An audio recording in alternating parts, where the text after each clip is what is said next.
नमस्कार दोस्तों, स्वागत आप सभी का एक बार फिर से। देखिए दोस्तों, मुगल प्रशासन के अपने टॉपिक चल रहे हैं और इसके अंदर मनसबदारी व्यवस्था जो है ना, इसके अंदर लगभग छोटा सा 2-3 पेज का नोट्स है, वो मैंने आपको ग्रुप के अंदर भी भेज दिया है। और वीडियो देखने के बाद इसके लास्ट के अंदर कुछ क्वेश्चन भी हैं, है ना, 2 प्रश्न है, तो वो आप अच्छे से सोल्व कर लेना। स्कूल व्याख्याता में आप इससे छोड़ सकते हो टॉपिक, लेकिन यहाँ से प्रश्न बनता है। 100% यहाँ से प्रश्न बनता है दोस्तों। और वो प्रश्न किस तरह से बनता है, जब आप पूरे वीडियो को देख लेंगे तो उसके लास्ट के अंदर जो प्रश्न दिए हुए हैं इनको हल करेंगे तो आपको पता लगेगा कि हमारे लिए 5 मिनट का वीडियो भी बहुत ज़्यादा महत्वपूर्ण है। क्योंकि मनसबदारी व्यवस्था मुख्य रूप से विद्यार्थी वही पढ़ते हैं जो नेट और इसको कॉलेज लेक्चर की तैयारी करते हैं, लेकिन यहाँ पर आपको स्कूल व्याख्याता की दृष्टि से भी मनसबदारी व्यवस्था को ध्यान से पढ़ना चाहिए। तो शुरू करते हैं। देखिए, मनसबदारी व्यवस्था। तो मनसबदारी व्यवस्था जो है, भारत के अंदर संस्थापक इसका कौन था? अकबर। अकबर ने किस वर्ष चालू की थी? अपने शासन के 19वें वर्ष यानी 1575 के अंदर इसको आरंभ किया था। अब 40वें वर्ष के अंदर इसके अंदर स्वार जोड़ा था। यहाँ पर देखिए 2 तरह से होता है ये, है ना। एक होता है जात और एक होता है स्वार, वो सारा आगे मैं बता दूंगा। तो जात तो शुरू से था, जात बिना स्वार के दिया जा सकता था, लेकिन जिसके पास जात होगी उसी को ही स्वार मिलेगा।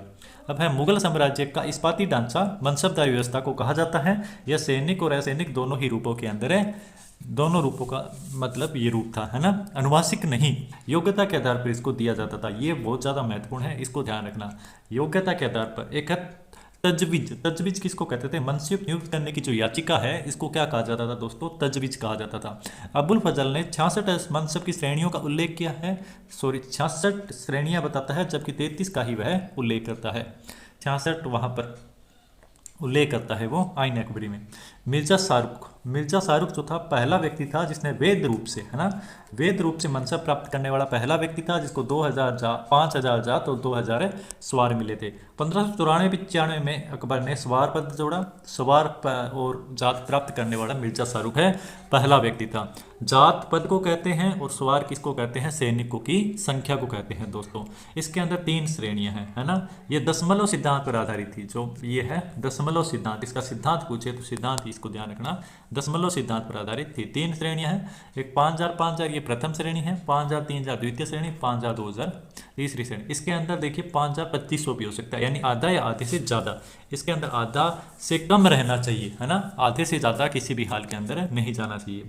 तो ये इसके अंदर है। दारा सिको है, मुगल काल के अंदर सर्वाधिक मनसब प्राप्त करने वाला व्यक्ति था। इसने 60,000 का सवार और 60,000 का जात और 40,000 का सवार इसको प्राप्त किया था। अब 7,000 मनसब प्राप्त करने वाले व्यक्तियों की मतलब नाम पूछा जाएगा आपको, निम्नलिखित में से किसको 7,000 का मनसब मिला, किसको नहीं मिला।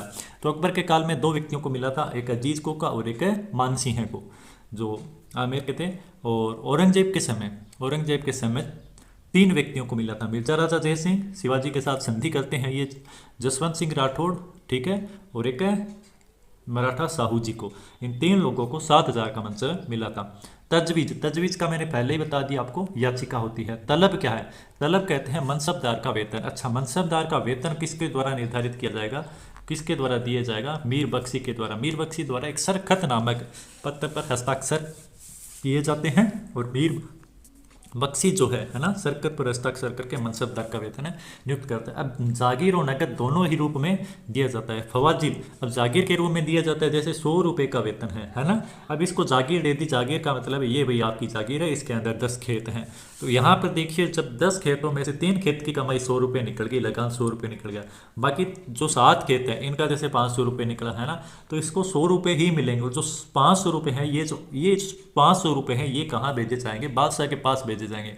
और इसी 500 रुपये को क्या बोलेंगे दोस्तों? इसी 500 रुपये को बोलेंगे फवाजिल। तो फवाजिल क्या था? अधिशेष शेष था। ये परिभाषिक शब्दावली है, बहुत बार पूछी जाती है। नगदी, नगद वेतन प्राप्त करने वाले मनसबदार नगदी कहलाते थे। अब इसके अंदर 2 चीज़ें आप ध्यान रखें, एक का नाम है मसादत, एक का नाम है बारावती। मसादत और बारावती दोनों ही अग्रिम वेतन जो प्राप्त करता है उनको बोला जाता है। मुतालबा यानी शाही खजाने की जो मांग की जाती है उसको मुतालबा कहते हैं। और मुकरा तलब का मतलब होता है स्वीकृति, बादशाह के द्वारा जो स्वीकृति प्राप्त मनसबदार के दावे हैं वो मुकर्रा तलब कहलाते हैं। इसके अंदर तसिया का ध्यान रखना, तसिया दावे के लिए नवीनतम प्रमाण पत्र है, तसिया कहलाती है। इतनी ज़्यादा परिभाषिक शब्दावली नहीं आएगी मनसब श्रेणी से आपके। इसके अंदर शाहजहाँ के समय, ये मोस्ट है भाई, ये थोड़ा सा आप ध्यान से पढ़ें। शाहजहाँ के 20वें वर्ष में शासन के, यानी 1639 के अंदर, 1639 के अंदर इसने क्या अपनाया था दोस्तों? मंथली स्केल अपनाया था। क्या अपनाया था? Monthly scale. इसको आप क्या बोलेंगे? महाना। महाना याद नहीं रखे तो महीना याद रख लेना। महीना से क्या बन गया? Monthly scale. अब इसके अंदर क्या था? मासिक अनुपात के आधार पर वेतन इसने तय किया था। तो हिंदी के अंदर भी पूछा जा सकता है सीधा मासिक वेतन, या इंग्लिश के अंदर मंथली स्केल का पूछा जा सकता है। इसने 2 शीश माह और सीमाह नाम की जागीरें प्रदान की थी। शीश माह का मतलब होता है 50%, यानी कि आधी वसूली करना, और सीमाह का मतलब होता है चौथाई वसूली करना 25%। शाहजहाँ ने 12 के मानक के अनुसार से 10 मासी, 8 मासी, 6 मासी और 4 मासी इसके अंदर विभाजित कर दिए थे मनसब को। इसके आधार पर ये शाहजहाँ का हो गया। अब औरंगजेब के समय, औरंगजेब के समय औरंगजेब ने एक नियम लेकर आया, एक प्रणाली लेकर आया, जिसको कहते हैं मशरूत प्रणाली। कौन सी प्रणाली दोस्तों? मशरूत प्रणाली। इसकी शुरुआत औरंगजेब ने की थी। इसका मतलब ये है कि उसकी बिना जात में वृद्धि किए, उसकी बिना जात में वृद्धि किए सीधा सीधा स्वार के अंदर वृद्धि कर दिया जाना क्या कहलाता है? मशरूत प्रणाली कहलाती है। इसके अंदर रवासा, एक चीज़ और ध्यान रखें, रवासा का मतलब 1/4 है। ये कटौती औरंगजेब ने बंद कर दी थी, है ना।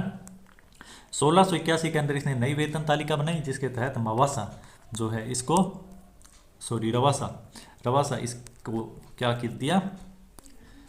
बंद कर दिया, है ना। जो अब चौथाई कुल है, तो दक्कनी अमीरों, दक्कनी जो अधिकारी थे, है ना, दक्षिण के अंदर जो अधिकारी यहाँ पर थे वो मुगल सेवा में आ गए थे। तो मुगल सेवा में आए तो औरंगजेब ने उनसे एक कर वसूला, जिसको क्या कहते हैं? चौथाई कुल, जो उनकी कटौती होती थी 1/4। खुरा के पीलान और ईरामास, ईरामास यानी घोड़े खरीदने की रकम ईरामास कहलाती थी, और हाथियों का चारा मतलब खरीदने की रकम क्या कहलाती थी? खुरा के पीलान कहलाती थी। ये दोनों ही राज्य के नियंत्रण में ले लिया मनसबदारी व्यवस्था से हटाकर। अब ये आपकी पूरी मनसबदारी व्यवस्था हो गई। इसको पूरा 2-3 बार आप आराम से देखें। अब नीचे देखिए दोस्तों, प्रश्न है। इन प्रश्नों का आपको उत्तर कमेंट बॉक्स में लिखना है, ठीक है। देखो, सुमेलित करना है, सुमेलित करना है। सिंह अस्पा और दूह अस्पा, ये जहांगीर ने स्टार्ट किया था। ये सैन्य व्यवस्था से संबंधित है, तो ये तो जहांगीर इसका सही हो गया। मशरूत का किसने चालू किया था प्रणाली? जातो सवार किसने किया था? और मंथ स्केल किसने चालू किया था? ये आप इसके अंदर से मिलाओ, और कौन सा किसके साथ सुमेलित है वो आपको कमेंट बॉक्स के अंदर बताना है। एक ये प्रश्न है, मनसबदारी व्यवस्था राज्य के कुलीन वर्ग से संबंधित थी, जिसे अकबर ने प्रारंभ किया। अब दूसरा प्रश्न, इसका पद पैतृक होता था। कौन सा विकल्प सही है? तो सही बताना है, इनमें से सही कौन सा विकल्प है? ए, बी, सी या डी। तो ये 2 प्रश्न है दोस्तों, दोनों में से आपको कितने प्रश्न आते हैं आप नीचे कमेंट करके जरूर बताएं। धन्यवाद दोस्तों, और ऐसे ही नए वीडियो के लिए बने रहिए चैनल के साथ। धन्यवाद।